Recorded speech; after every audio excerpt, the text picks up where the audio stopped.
Yeah, I actually thought this was going to be a sequel to Freddy Got Fingered.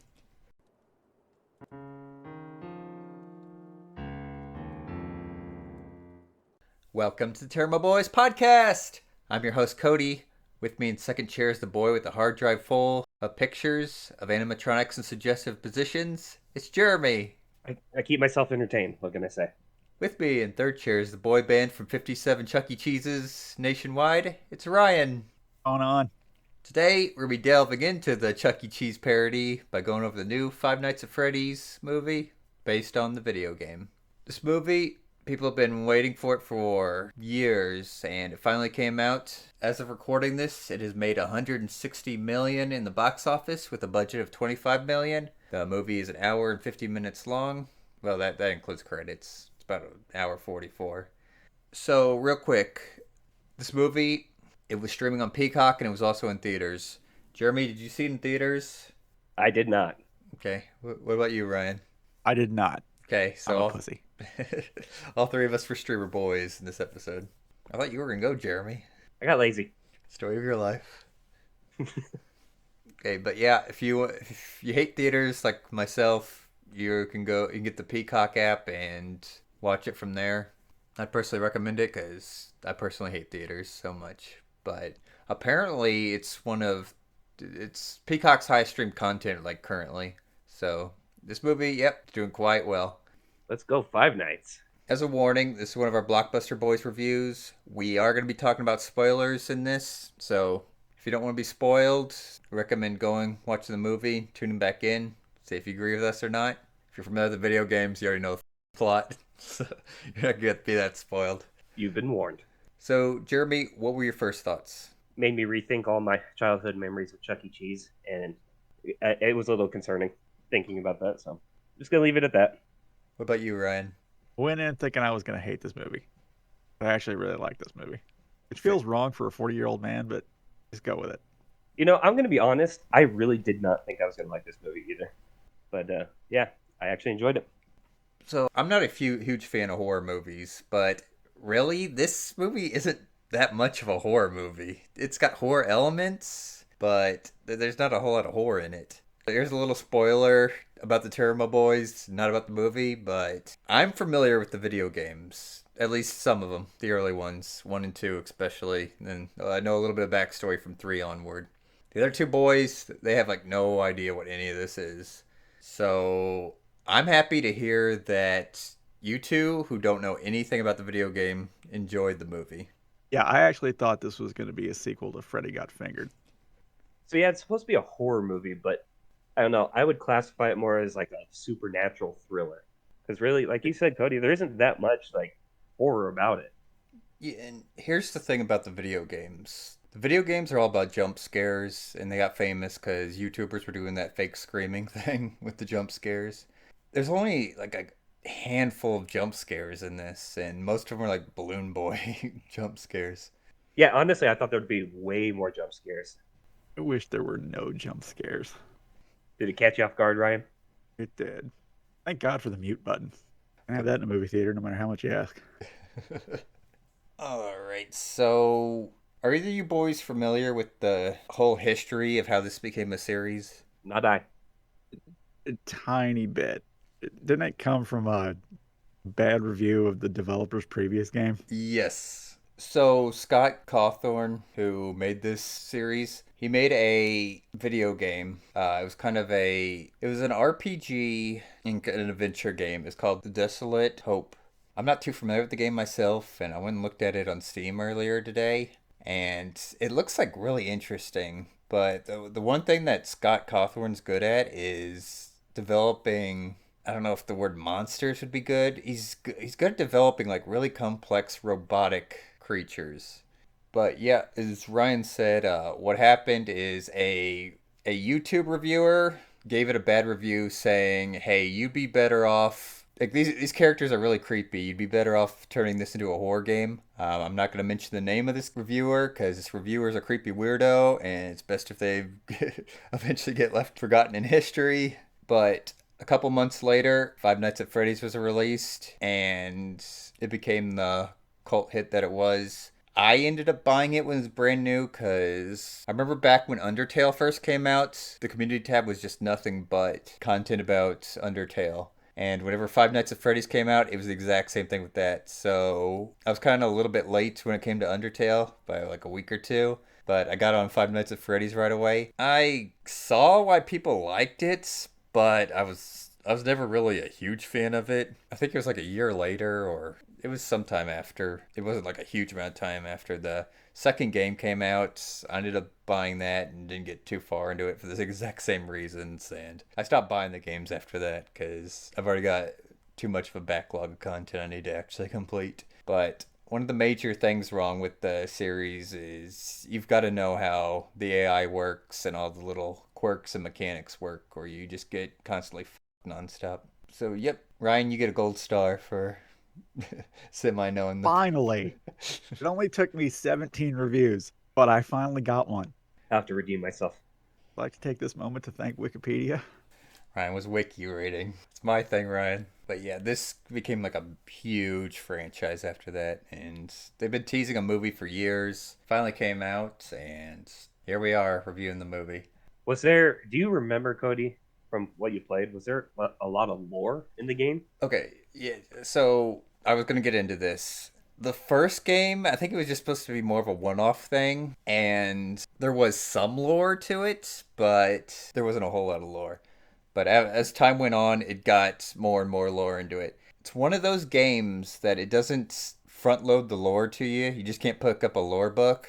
You've got to be listening to people and like really digging into it, and especially theory. If you're not familiar, like the whole game theory channel, it's just covered in lore from this game because you got to theorize about a lot of stuff. But the first game, it had some lore, but they had to go out of their way and make a whole story for this movie. Oh, okay, so what we see in the movie is pretty different from what's in the games. Kinda. So this is supposed to be the first movie, and they've already hinted there's going to be another movie, and they even set up the ending where Springtrap and Vanny are gonna pop up. But really, the first game was just security guard. It's heavily theorized that the game takes place in 1992, 1993 because of the minimum wage at the time, but it's never been confirmed. Big thing is, yes, just like in the movie, children were getting killed, and I think in the first game, the Five Nights at Freddy's was still open to the public, unlike in this movie where it's closed down, but it needs a guard for a sacrifice and all that. It wasn't until like the second game that it really started getting into like the lore of it. Do you boys remember the like opening credit scene where it went into like that whole Commodore 64 pixel art style? Yeah, Yeah. So I'm a what the sucker for that. you might actually like the video games then, Jeremy Ryan, because the way the game likes to tell its lore is these really confusing pixel art video games. Sometimes you'll have to find like hidden stuff in the level, or whenever you die, you'll get thrown into like a pixel art video game. But if I remember right, it was the second game.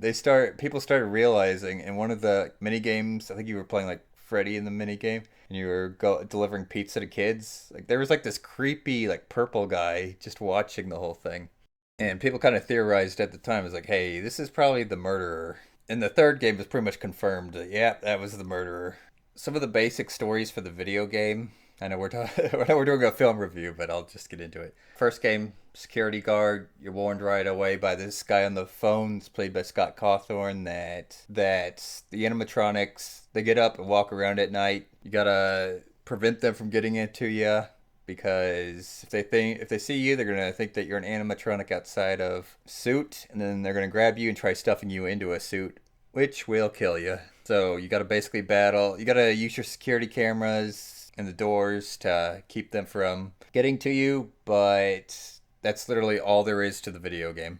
Can't exactly have a movie where someone spends 5 nights inside a security room. But Just looking at cameras every night. yeah, I can tell you this, that the game is good at like keeping you like paranoid and scared, because the cameras, they have a lot of dead zones, and a lot of those dead zones are like right outside the security office. You've got a limited amount of electricity that you have every night, or everything just shuts down and you're completely vulnerable.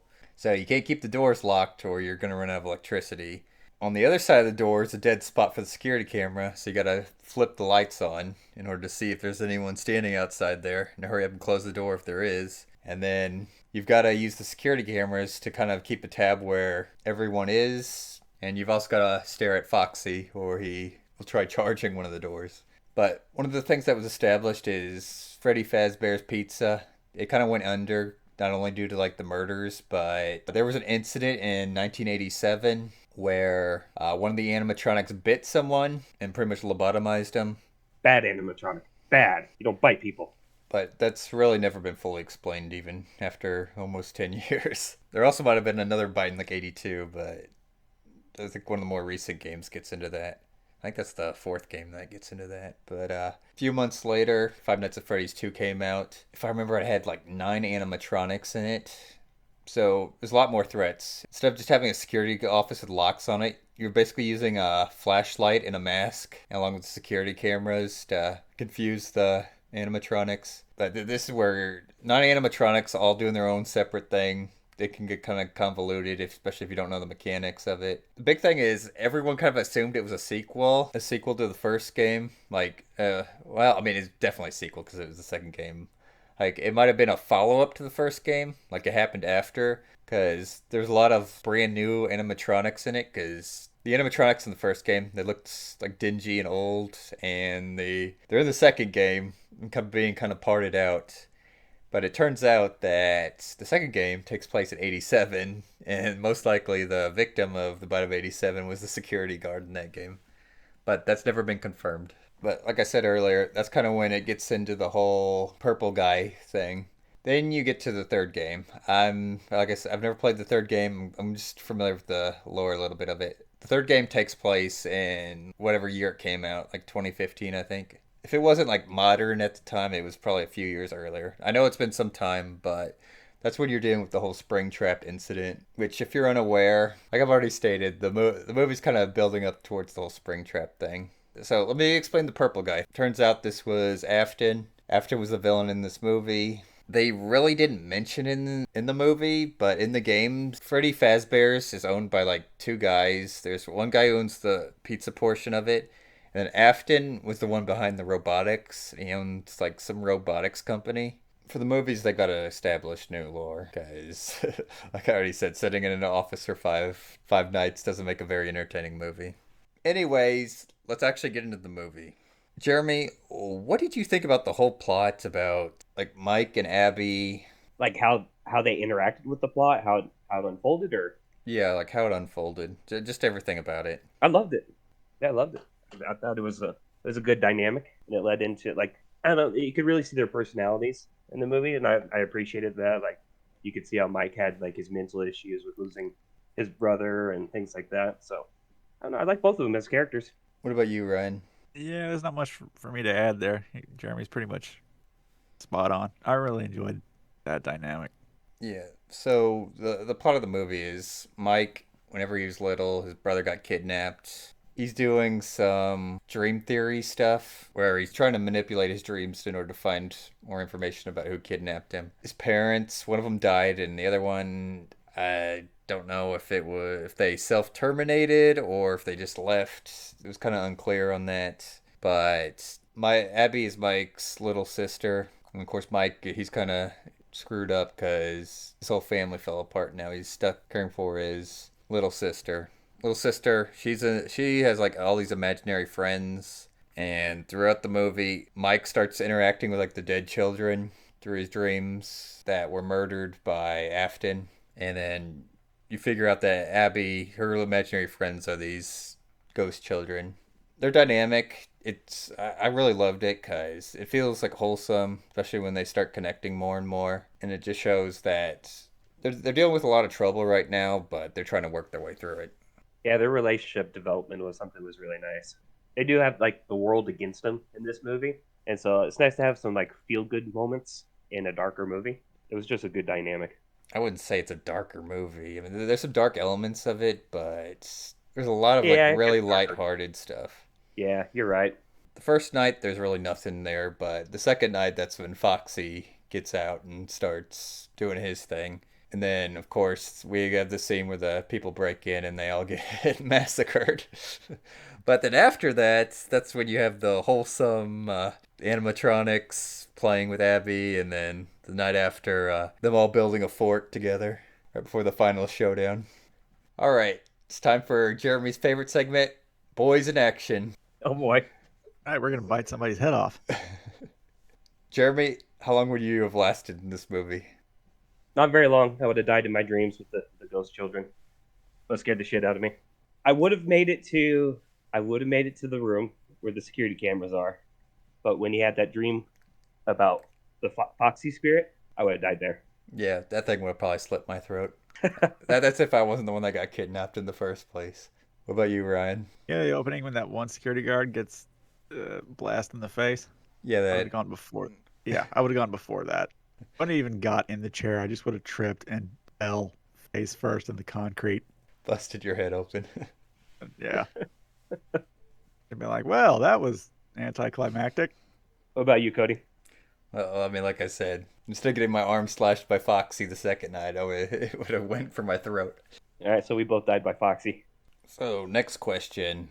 Jeremy, what did you think about the final showdown? Loved it. Favorite scene because underneath the mask was Shaggy. He was the villain all along. He would have gotten away with it if it hadn't been for those meddling kids in those animatronic suits. You gotta love how magic crown drawings work, Jeremy. I know, right? If it was just that simple to make everybody like me just by being in the picture. Excuse me, kids drawing. Yeah. The whole supernatural stuff isn't really explained, but I mean, it really doesn't need to be. You're here for a Five Nights at Freddy's movie. Ryan, I didn't ask you, what do you think about the final?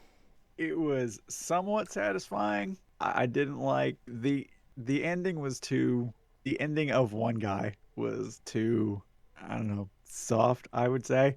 But I'm glad Jeremy name dropped Shaggy because it really hurts now that I'm, in my 40s. It really hurts that the first live action Shaggy now looks like my old shop teacher. I hate getting old. Are you talking about Afton's soft death? Yeah, I thought it would be a little more gruesome. So that is actually in the lore. Is it really? Yeah, they had to change.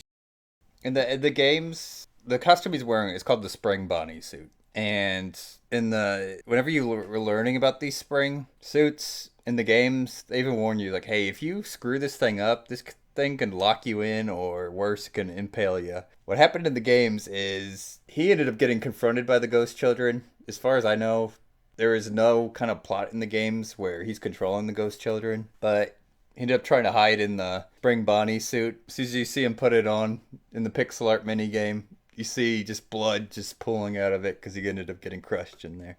The reason why they kind of went soft on him is because, like I said earlier, that they're setting up Springtrap and Vanny for the sequel.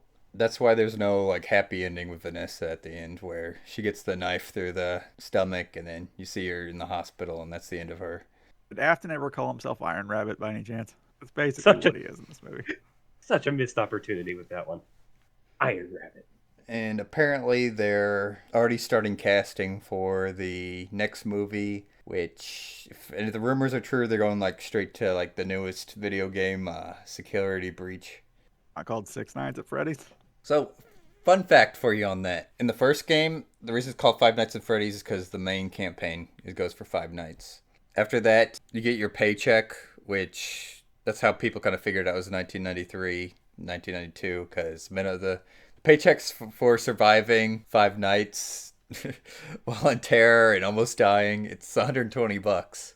Which that's around the time that minimum wage would have been around that. But after you unlock the 5 nights, then that's when you unlock. I can't remember if it was called weekend mode or like nights 6 and 7. If you complete those, which is insanely hard, you get another paycheck for $120.50, telling you good job with the overtime, and then you unlock like a sandbox mode where you can set the difficulty of the animatronics. Whenever the game came out, Scott Cawthorn said that he didn't think anyone was ever going to be able to beat the sandbox mode with the animatronics all cranked up to 10, but I think it was after like a week or two, people figured out a way to do it, it was like frame perfect. You had to do this exact pattern like all night, but people figured it out. But beating the sandbox mode, your reward is a pink slip telling you you're fired for tampering with the animatronics.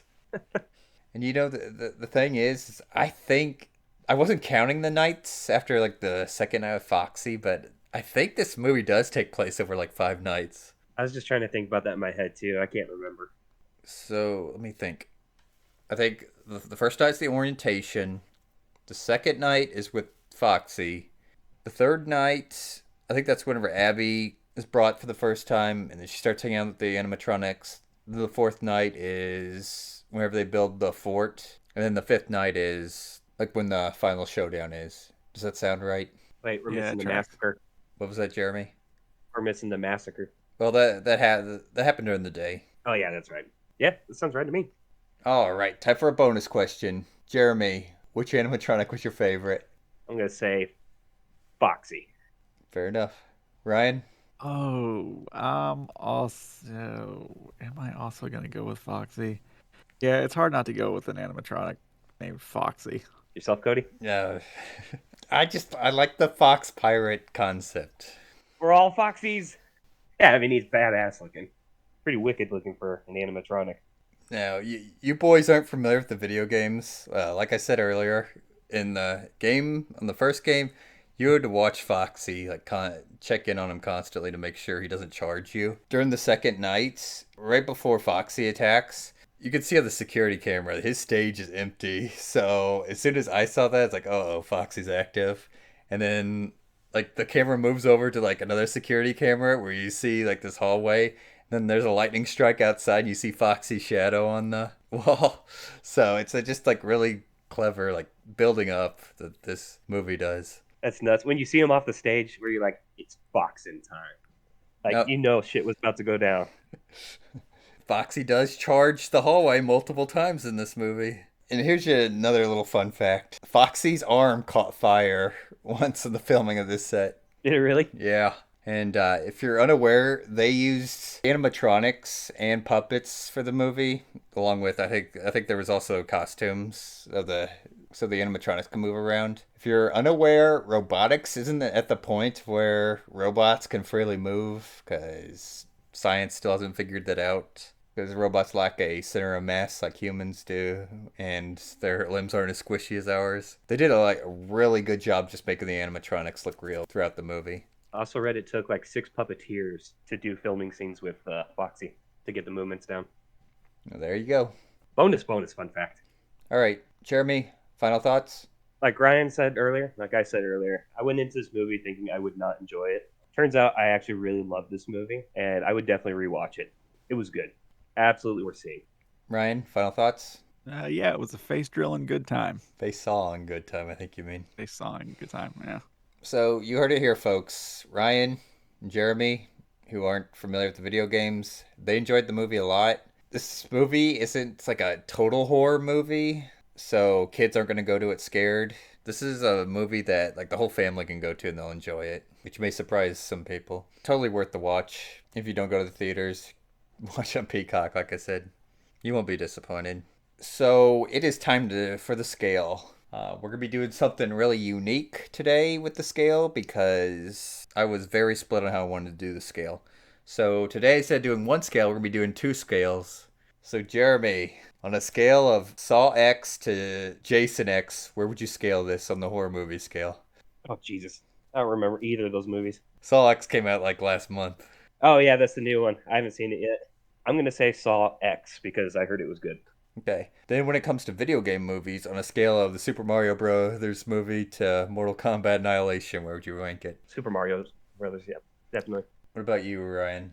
Saw X, like Jeremy said, and then Super Mario Annihilation. Now, Super Mario Brothers. So I'm going to split from you guys. Whenever it comes to the horror scale, I'm going to place it closer to Jason X because there ain't a whole lot of horror things in this movie. But whenever it comes to the video game scale, it's going up there with Super Mario Brothers. Jason X, the one where he went to space. Yes. Oh, Lord. Okay, I do remember it. All right, everyone. Thank you for listening to another episode of Tairimo Boys podcast. Don't forget to like, subscribe, leave a comment telling us how much you love the animatronics. And don't forget to ring that motherfucking bell. Stay tuned for more episodes.